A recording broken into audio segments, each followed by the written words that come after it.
대구의 신천지로 인해서 2월 26일인가요?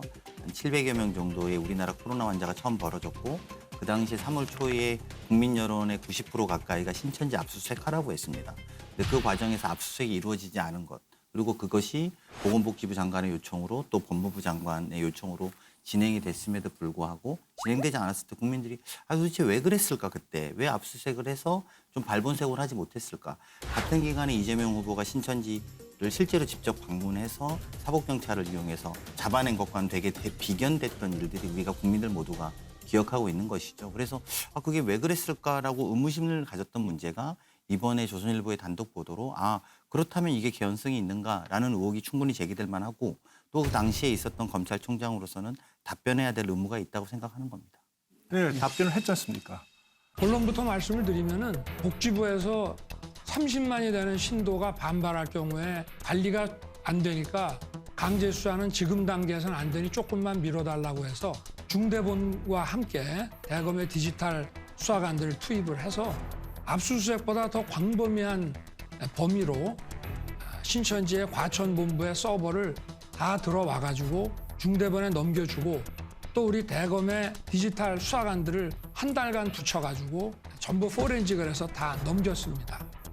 윤석열 총장이 그 관련된 자료를 확보해서 다 전달하지 않았다면 문제가 되는 거죠.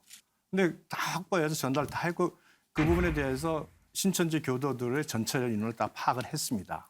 그리고 그 이후에 이만희 그 총재에 대한 신병철이 있어서도 검찰이 적극적으로 영장 청구를 해서 이제 구속이 됐고요. 뭐 그와 같이 프로세스 과정에서 아무 문제가 없고 이제 필요한 절차가 다 이루어졌습니다. 근데 이번에 문제된 게 이제 말씀하신 언론 보도가 있고 또 하나는 언제 우리 추미애 장관이 또 나서셨죠.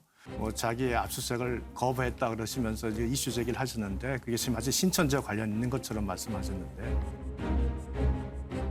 과정 속에서 그 자료를 확보하지 못하는데 검찰이 조금이라도 문제가 있었다든가 했으면은 그 이슈가 제기되는 게 맞는데 그런 내용이 전혀 없이 카더라 통신과 어떤 추미애 장관의 말을 가지고 대선 토론 과정에 나와서 그 이슈 제기한다.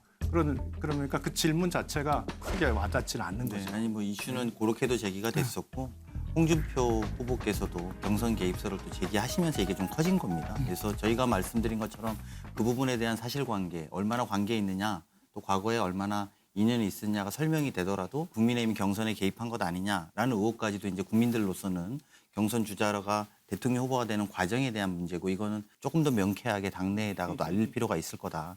자, 이거죠.